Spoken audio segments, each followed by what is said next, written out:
This is a download from BBC Learning English. For terms of use, go to bbclearningenglish.com.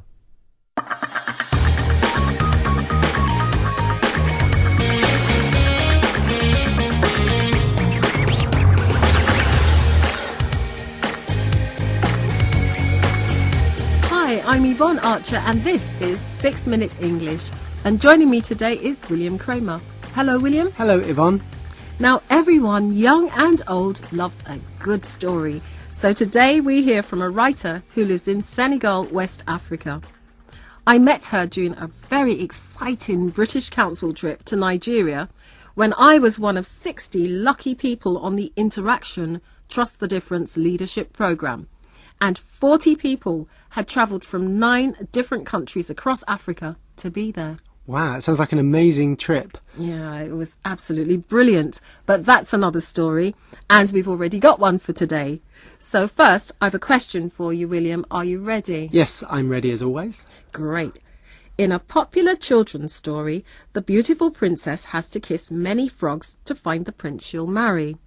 But what's the world record for the most number of kisses ever given in 1 minute?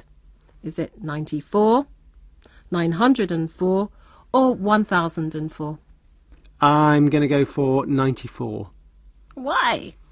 Because how can you kiss anybody? How can you kiss anybody 900 times in a minute? It seems. Well, we're not going to practice now, William, so you have to wait until the end of the programme and then I'll tell you whether you're right or wrong. Karima Grant has been writing stories since she was a little girl, and now her stories are published. But Karima is most proud of her award-winning stories called Sophie and the City. They're about a little girl from Senegal who moves to New York City with her parents. But Sophie's finding life there rather difficult. As we listen to Karima, we'll hear the term hardy beings and the word resilience. William, can you explain what they mean for us, please? Certainly, hardy beings here means people, human beings, who are tough and strong because they can survive really difficult situations and experiences. But we can also use hardy to describe plants and animals as well as people. And resilience? Well, resilience has a similar meaning to the word hardy because we use it to talk about the ability that people, plants or animals have to get better after something unpleasant has happened to them. So a resilient person, like a hardy being, is someone who is strong and doesn't get hurt easily. Great.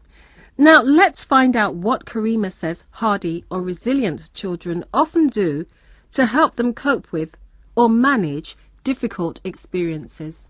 I love to write about resilience in children because I think children are very hardy beings. So that's usually what I find myself writing about how children find resilience, how they express it, how they cope, and how they usually resort to creative means to problem solve. William, what does Karima say children do to cope in difficult circumstances? She says that they usually resort to, or they turn to, creative means or new ideas to cope with their problems because they can't find any other ways to do it. And that's a lesson we adults could take from children, really, isn't it? Yeah, it is, yeah. If there doesn't seem to be a solution to a problem, try to think differently and be creative. bbclearningenglish.com.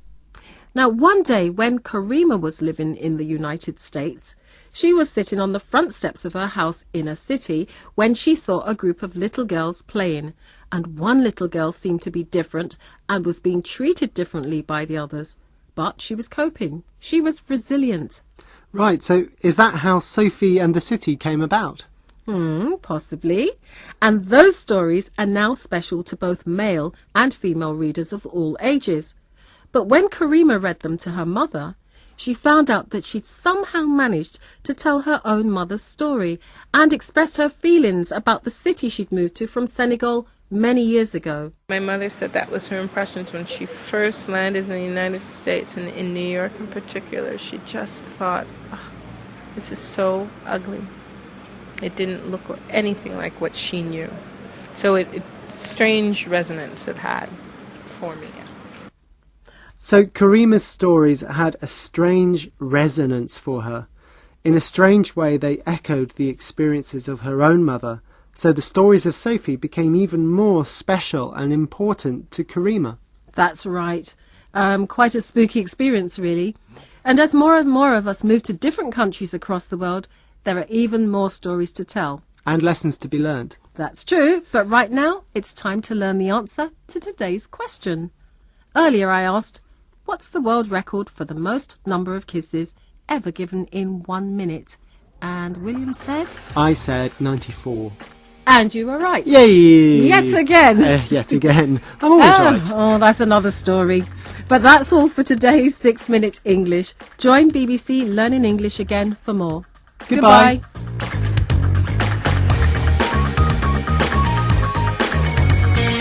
bbclearningenglish.com